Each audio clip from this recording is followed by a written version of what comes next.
Hi, my name is Jessica Poitvien. I am a freelance travel and lifestyle journalist based in South Florida. I'm here with Ernest White II, host of host of Fly Brother with Ernest White II, which is now airing on public travel television stations across the U.S.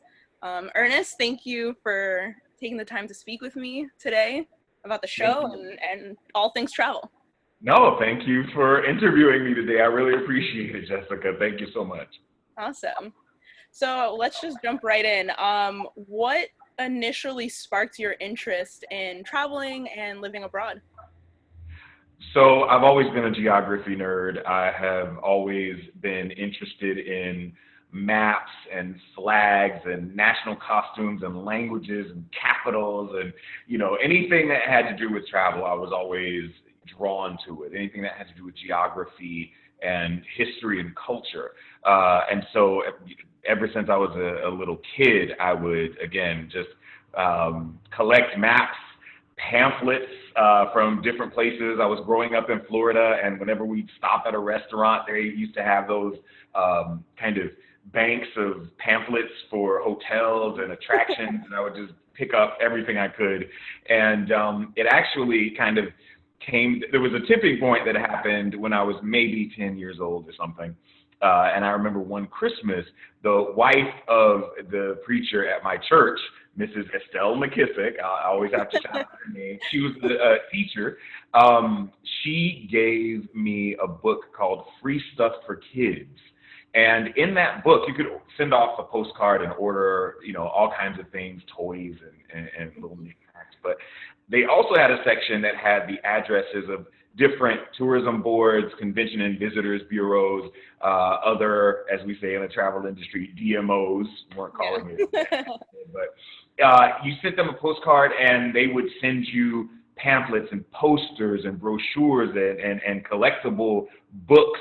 And I mean, this was in catalogs, and this was before the internet, so everything was printed. All this was printed material.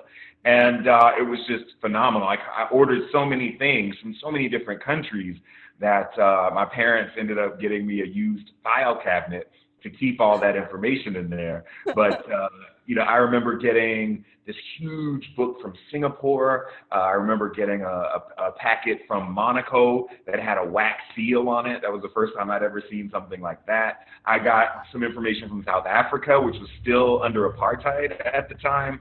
And I remember seeing Bophuthatswana land and places that like those, the Bantustans within the country. So it was an interesting time, but it's also, that was kind of how I got started, just with the interest of traveling. Mm-hmm. And it wasn't until maybe, I grew up in Florida, like I said, and my parents were teachers. On the summer vacations, we'd go down to Orlando for a few days or maybe, some other places, Atlanta, Six Flags. But it wasn't until I was in high school when remember walking through the mall, I saw a setup, a booth for Youth for Understanding International Exchange, which was a foreign exchange program for students. And I wanted us to host a foreign exchange student. And my parents were like, no, sir, but you can go. So they sent me instead, and I ended up going to Sweden the summer between my junior and senior year of high school. So 1994, that was a long time ago. I ended up going to Sweden, and I have not stopped traveling ever since. That is incredible. Does that file cabinet with all those pamphlets still exist? It does not. My parents made me throw all that crap out when I graduated high school. They were like, get this out of here. But some of that stuff would be worth a lot of money today. Like I used to order airline timetables. I would just call the 800 number that was in the phone book, order the timetables. I used to be just enraptured by some of these place names. I remember the Lufthansa timetable, which was kind of thick, yellow with that Helvetica writing. And they flew to places like Bangalore and Caracas, and so it was just very interesting. And a lot of those airlines don't even exist anymore. Certainly they had gone out of business way before COVID, but those would be collector's items now. Yeah. But our folks didn't care. weren't thinking about the far future. They were not. They wanted their space back when I left for college. So from, that first experience that you had in high school, then you went on to live in several different countries. I know Yes. Brazil, Colombia. Um, which of those countries or those experiences would you say impacted you the most? Wow. Well, so they were so different. Each one impacted me so differently. After Sweden, my next study abroad or long-term international trip was to the Dominican Republic, which I went to visit when I was in college, actually, and did a study abroad summer semester there. They had an affiliation with my undergraduate university, Florida A&M University, Rattlers. And so I went to Santo Domingo. I lived with a family. I learned Spanish and Afro-Dominican history and culture. And so that was a very impactful experience for me because it honestly was the first time I was in a country where the majority of the people kind of looked like me. And so that was kind of an eye-opening experience. It was my first time in Latin America and my first time in a country that where English was not very prevalent. Sweden, obviously, Swedish is the national language, but it is one of the countries where people learn English from a very early age, so I didn't have to learn the other language. But in the Dominican Republic, yes, there were a few people who spoke English, but it's a Spanish-speaking country, and so it was my first time kind of immersed in a society where the language was not one that I had access to. Mm-hmm. The other thing, so after that, after graduate school, I ended up moving to Colombia to teach English and social sciences. I lived there for 4 years. Then I moved to Brazil 3 years as a teacher and a journalist. Colombia was impactful because I did a lot of growing up into a man. I mean, I was in my 20s when I moved, but to live abroad, to work abroad at a time that was before kind of like the Black travel movement. And I put it in quotation marks because Black folks have always traveled, but the sheer numbers that have traveled over the last decade, we weren't seeing at that time. Yeah. And so, kind of being out in the world with not a lot of material, there weren't the social media groups. There weren't, my blog hadn't even been started yet. And so, you had books that you had to read if you wanted to know what it was like to live abroad. And so, yeah, that was an important experience for me in terms of expansion as a person. And then living in Brazil after that, that was important. I was in Sao Paulo for much of that time, just a phenomenal city. I worked as a journalist for Time Out magazine and an editor, and I had to really get underneath the skin of the city at a time when Brazil's economy was booming, and it was almost like living in New York in the 70s, the way I would imagine it to be anyway. Yeah. Yes, there was crime, but there was also an amazing artistic kind of exhilarating environment. It was, the parties were amazing. It was a phenomenal time to be living in Brazil. After that, I lived kind of off and on in Germany and South Africa, both of which were places that that really kind of touched my heart deeply. Berlin, where I lived, and then South Africa is just one of my favorite countries in the world. So it's hard for me to just say one particular place. Of course. Yeah. There's too many to choose from to just. Too many.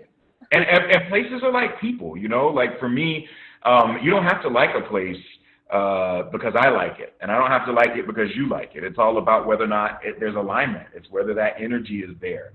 And in my case, I felt like, I was always in the right place that I needed to be. And each one of those places made an impact on my life. The way romantic partners would make an impact in your life. Even if the relationships didn't work out, they still are a part of your journey. Yeah. And travel is all about that love that you end up developing for these different places. Absolutely. No, 100%. I am definitely a believer in the romance of travel, the romance of living, of good food and good music and good connections, of course, the romance of romance, right? And of relationships, which you also find on the road. Yeah. But I believe that travel definitely is, it is reflective of the romance of just being in the world, that magic. And it's not always it doesn't always feel magical. You know what I mean? You know, Just stuff like real happens. romance.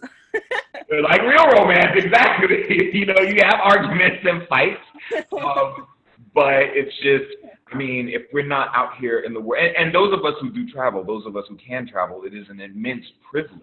You know, and we're finding this out the hard way in the U.S. You know, we've had passport privilege for forever, and you know, we don't have that anymore, or at least not right now. But our point is, you know, to even get out in the world, to even get out and change your environment and do what we do is an immense privilege, and we should be enjoying it. We should be savoring it, and that's something that, you know, it's not always intuitive, but it's important. Absolutely. So I know, so you mentioned that, you know, part of what was so impactful about being in Dominican Republic was that, you know, there were so many other Black people like you there. Mm. And now you are the only Black travel host on TV, the only openly gay travel host on TV right now. How have those parts of your identity, you know, influenced your experiences abroad or your perspectives as a traveler? Sure. Well, first, let me just say, I don't know if I'm the only Black travel host on Oh, I thought you TV. were. Saying Sorry. that to say, I don't really watch TV, so I might be one of a few. But Very cute. that You're right. said, I think I might be the only openly gay travel host at the moment. You know, certainly not the only one in the world, Yes, yes. but we'll go with some of those things.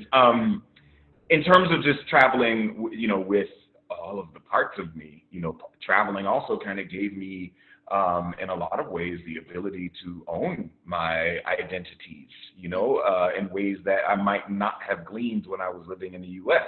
You know, growing up in the U.S., I mean, we've got our cultural, societal matrix that we often try to fit into, you know, and again, I've mentioned, I've alluded to when I was in high school, the year, you know, and I'm saying that to say, as I was coming up, I mean, it's not the same. It wasn't the same then as it is now. You know, now there's a much greater societal fluidity and a societal ability to be who you are, and ownership of who you are in all those different ways. Well, we didn't necessarily have it that way when I was coming up and first traveling, and so the ability to kind of be in my own skin and all of the different ways that I have been has everything to do with being out in the world and often being the only one.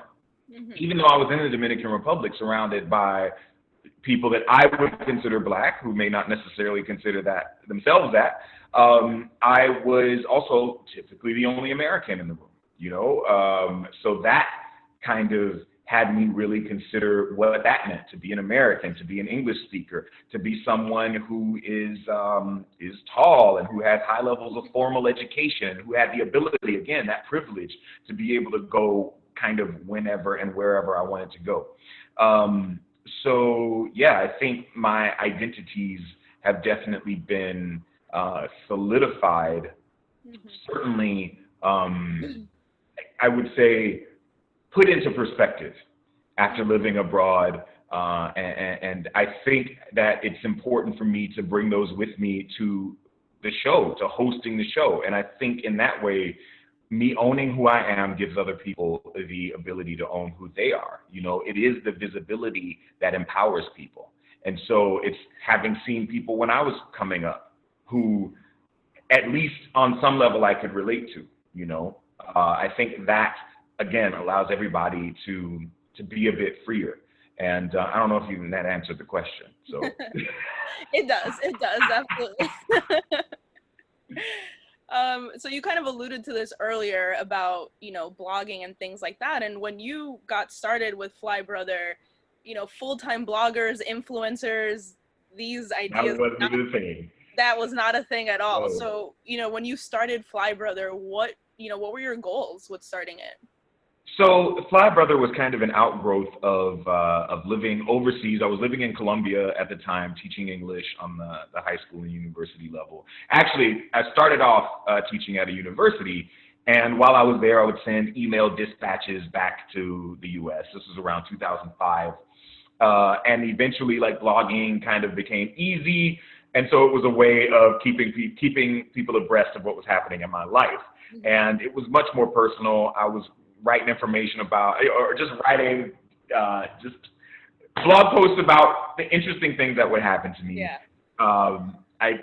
I talked about my partner at the time. I talked about like whatever was going on in my personal life to an extent. Yeah. But when I started teaching high school, I had to yank all that down. And at the same time, on my personal blog, I would offer little bits and pieces of information about traveling, about expat life in Colombia, about, again, some history and culture references. I'm an academic, so I would do a lot of reading about what was happening in my life. So I would experience something, and either I would have read about it, the kind of matrix from which it came beforehand or after the fact. And so I would put, reading lists up and that kind of thing, music, and share little things that I found interesting as my own life expanded overseas.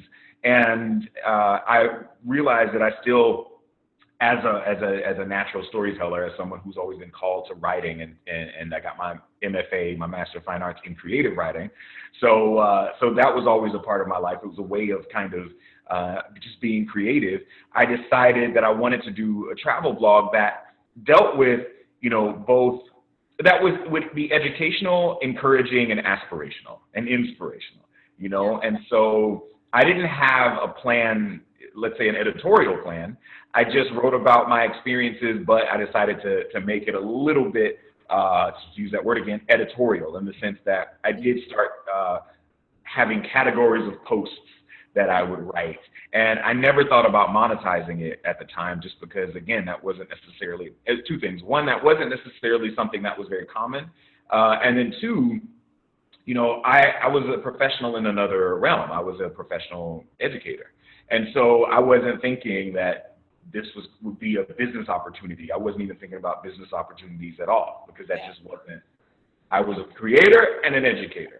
Now I'm a businessman, but at that time, I wasn't focused on that. And so, it's just, it kind of morphed from that. There were not many Black bloggers in the travel space at the time. The few that I can remember that are certainly still around, Onika the Traveler, definitely. She had consistency.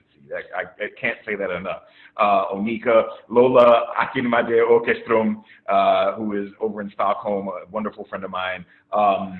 Eric Prince, Minority Nomad, Kerwin McKenzie, Kerwin McKenzie. He's, so a few folks like that. Brian Peters, I don't think he blogs or anything, but he created No Debt World Travel. That was one of the first ways to teach people how to travel around super cheaply. And this was also before Instagram and the advent of social media helped to make travel the awareness of travel broader.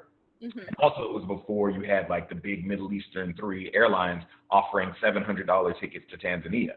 Because at that time, it was a $3,000 ticket. You had to spend the night in Europe on your way, or a whole day layover in Europe on the way down. And so, that was at a time when we were building out that information. We were experiencing the world and we were writing about it. I would say I was in one of the first waves of digital travelers and certainly digital nomads. Because we were coming out of that more analog life. Our predecessors wrote books. And so we were able to kind of be on that front wave of blogging. And I can't say that I necessarily, my focus never shifted in the sense to be able to optimize or take advantage of it in that same way. But that's okay. We're all on the journeys that we need to be on. And I now have a show on public television. So. Yeah. So it worked out. I mean, I guess so. But it was called Fly Brother from the beginning, the blog. Yeah. So then what inspired you then to make that transition of, from more written to now doing a TV show, and kind of how did you go about making that transition? So I would say it was a natural evolution, but it wasn't something that I was seeking. It was something that kind of sought me out. I had been writing for a long time on a blog, and I'd moved to Brazil, and I was editing for Time Out magazine, as I said. And around that time, there was there were several television series on Travel Channel that were looking for diverse storytellers. That wasn't a word they used at the time, but some say now. And a couple of casting agents reached out to me and they said, "Hi, we like your look. We like what's going, that you're writing. Would you be interested in casting for a television show we're putting together?" And I did, and I was on Destination Showdown for a couple of seasons, and then I was one of the talking heads with other travel personalities, if you will. And then also I ended up being on Jamaica Baird. And that was around 2012, 2013. And I also had a small part in Gringo Trails, which was a documentary about the evils of mass tourism around the world. And so that's how I initially broke out of the writing shell into kind of the television space. But it wasn't until a buddy of mine from FAMU, my boy Chester Jones III, represent. Chester had been involved with film and television for a while, and he was co-owner of a small startup cable network called Dream TV, Dream Network. And he was like, "Man, listen, we want you to do a travel show for us. You've got a great way with words. You've had a lot of experiences, and we think this would be a really good opportunity." They weren't able to pay at the time, but he was like, "Hey man, don't worry, we will support you. We'll give you all the tools you need to kind of get the show going and advertising and that kind of thing." And there was a non-exclusivity agreement, so if we ended up selling the show, then great. And at the time, I had been a travel journalist for about 10 years and had a lot of connections in the space and was able to leverage those connections to get the first season sponsored a little bit. And then also working with other people to get some seed funding. And that's how we started with the series. And I remember trying to figure out what the niche was going to be, what the gimmick was going to be. Yeah. I'm not really a foodie. I was a I like to eat, but I don't care about, I don't take pictures of my food. So I certainly wasn't going to spend time filming. And so I knew it wasn't going to be food. I love architecture, but I also realized that that's a nerd hobby. And so I didn't know how appealing that was going to be to a larger audience. But in thinking, it was like, okay, what really marks my travels? What is something that I could authentically talk about? And I thought about it, was like my friends, the connections, the communities, the people that I have been blessed to engage with, and that we now have the technology to stay in contact with.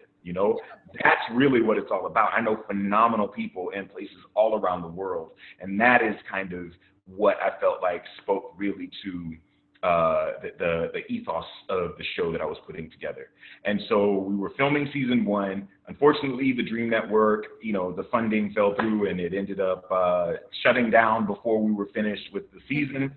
And so we were a cart without a horse for a little while, but eventually, through a series of conversations with friends, I found my way into the public television sphere. And season 1 ended up debuting earlier this year in May on public television stations around the country, and we are going to be rolling out on Create TV, a cable network, starting August 10th. So that's kind of exciting, and that's how all of it happened, the tweet version.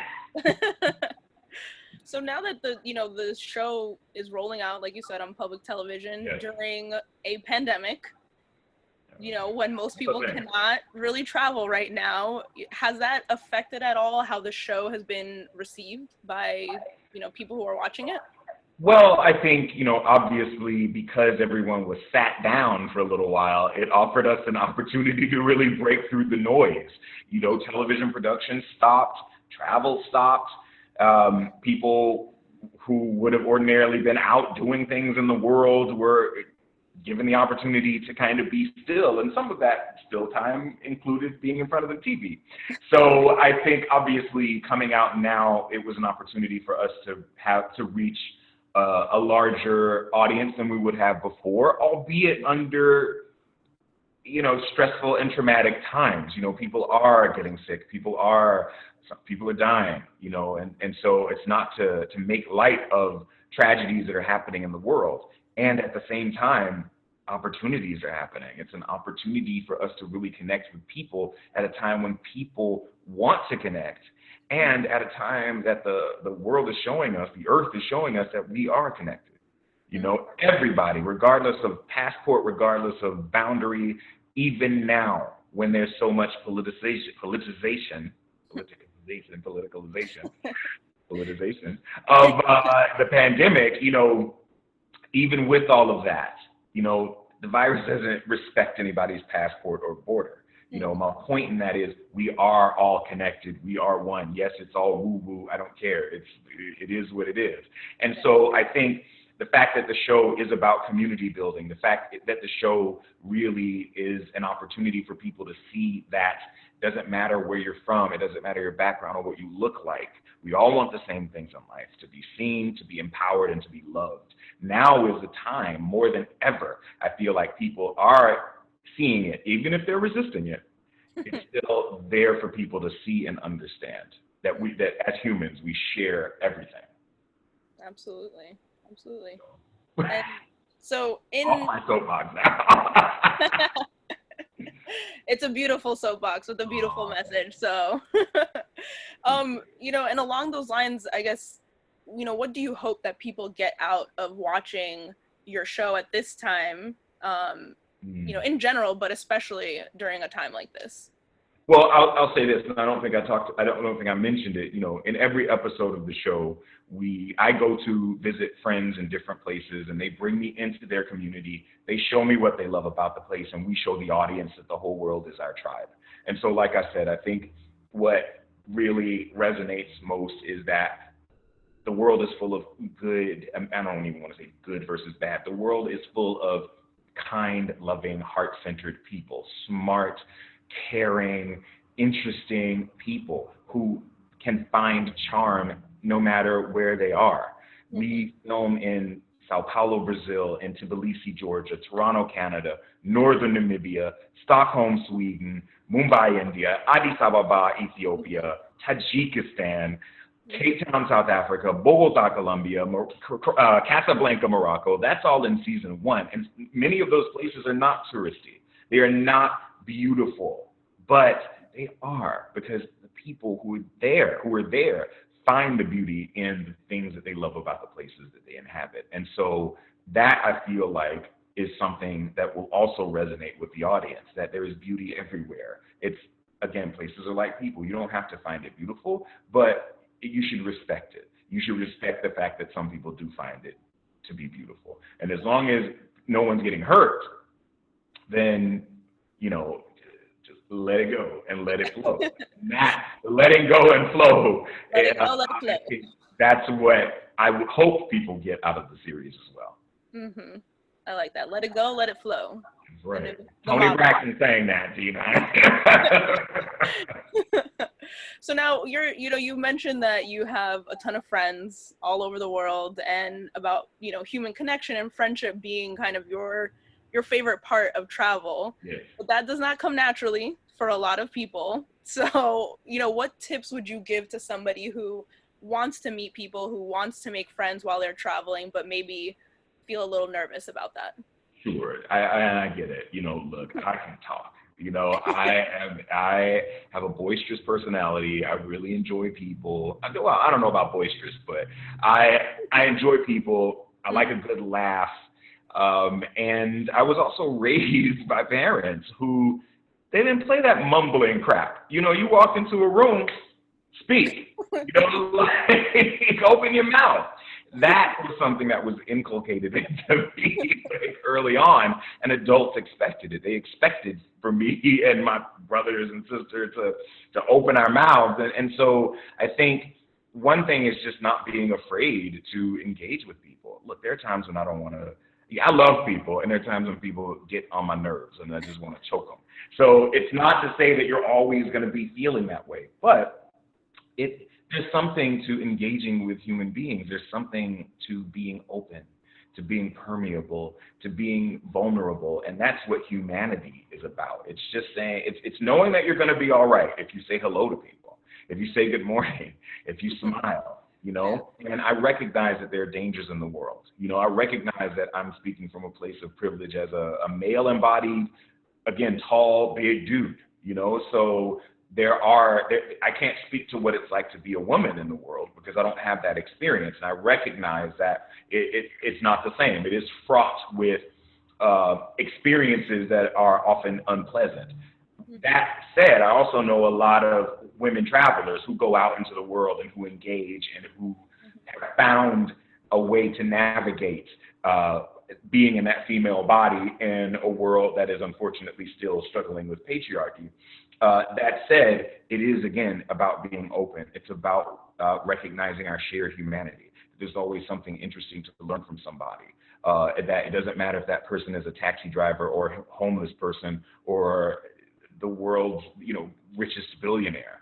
Like human beings, again, at the end, just want to be seen, empowered, and loved. And that does not mean necessarily that to excuse everybody's behavior. It's just, or even to say again that you always want to feel like engaging. But if the desire is there, you risk nothing by opening up. You risk nothing by speaking. It's challenging right now because we are still kind of on lockdown in a lot of places, not everywhere, but in a lot of places we are. U.S. citizens are not generally allowed to travel outside of the country at the moment to many places in the world, And so I would say this is the time to engage your social media networks. This is the time or social networks. This is the time to engage with people that you may know from other places in the world or other places in the United States. Join travel groups online, No Madness Travel Tribe, Black Travel Movement. There are many others for women with children, for LGBT folks, for whatever. Like there's groups. There's groups for people who want to learn Spanish and Portuguese and Zulu and Malayalam, and Amharic. There's interest groups for people that want to try. This is when you start making those connections, because when we are able to move again, then you'll have friends in other places. Then you'll have people to go see who will open their communities and their experiences to you. And that's the way I feel like we can be doing it right now. You go online to get offline eventually. Mm-hmm. So along those same lines, then, what would you say to people who want to get out and travel right now, but they're feeling, trapped by the current circumstances? Definitely, again, get online, engage with people, and try as much as you can not to be fearful and lose hope. Again, I recognize that everybody's situation is different. People are dealing with family members who are struggling. People are dealing with financial issues right now. That's, they've lost jobs and this great uncertainty and great transformation that's happening in the world right now. It's not just the pandemic, it's also societal upheaval. Things are transforming, which means that there is a lot of trauma involved in that. And that is, so I'm not ignoring any of that at all. However, there's still a room for smiling. There's still a room for trying to have some fun in your life, for listening to a song that you really like, for eating some food that you like, for finding ways of moving forward with hope. And as you do that, as you find those little things that you're able to be grateful for in life, you can expand that into, again, being grateful. If you're watching this, it means that you're blessed enough to have internet, electricity, all of these things, which means you can find somebody that's in a place that you're interested in going to visit. You can find somebody who knows somebody in a place that you're interested in eventually going to visit. And those connections, those little bits of humanity, even if they're facilitated digitally at the moment, are rays of hope, is from my way of thinking anyway. Yeah. No, absolutely. Totally agree. Beautiful message. Sorry, I'm woo-woo. But that's where we're at in the world right now. If we didn't have a few of us woo-woos, I don't know where we'd be. Absolutely. So I have a difficult question now for you. Okay. Of all the places that you filmed during season 1, which was your favorite? That's a very hard question because I like all of them. I loved all of them. I would say there's some memorable ones. Tajikistan was incredibly memorable for so many reasons. One, because it's not a country that a lot of people go to. It's a place that I ended up randomly in 2016 on assignment for Brat, which is a travel guide book company. travel guidebook company that's based in the UK. They wanted someone to update the guidebook to Tajikistan, the first one they had ever written. And so I just happened to have guidebook experience and be available to go and do this assignment at the time. But I knew nothing about Tajikistan other than like the capital that I learned back when I was in middle school, junior high. And when I got there, I just had such a phenomenal experience amongst a people that were so humble and so welcoming. They weren't really smiling. They don't do that like decadent capitalist, skinning and grinning, as my mom would say, but they are still very sweet people and welcoming, and they would give you a nod like this and cross their hand and put their hand over their heart. And so to have the opportunity to go back there to film an episode amongst my friends that I made while I was there, and then on top of that, amongst such great natural beauty, and to be 12,000 feet in altitude at the ruins of a 3,000-year-old Silk Road castle, and to be the third camera crew ever to go there, and the first one from an English-speaking country. Mm-hmm. And after that, to speak to 40 Tajik journalists about telling stories in their country and answering their questions. Like, they asked me about how could I tell a good story without knowing Tajik or Russian, and they were asking very serious, hard-hitting questions. And I was like, I have to listen when I come here. Like, that's how I allow stories to be told. I don't even tell the stories.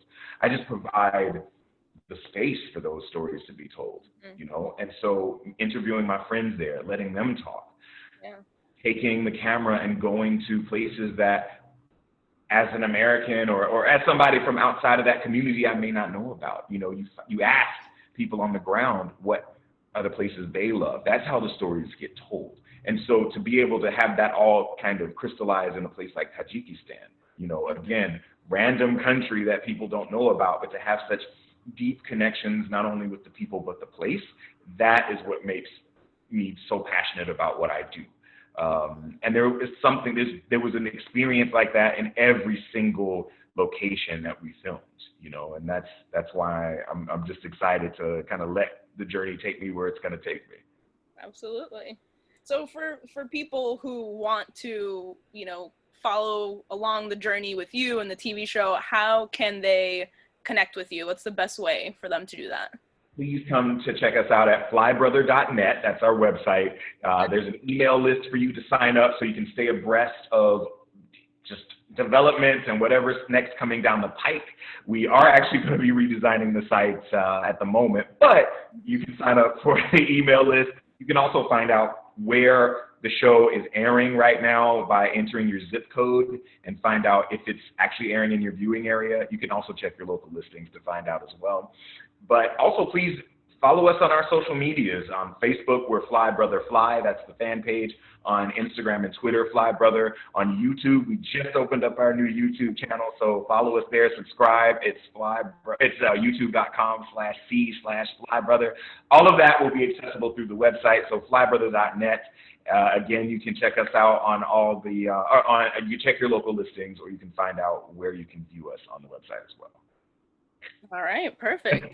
Well, that was amazing. Thank you so much for all the beautiful wisdom, the travel stories, and we're looking forward to seeing all of season 1, what it has in store.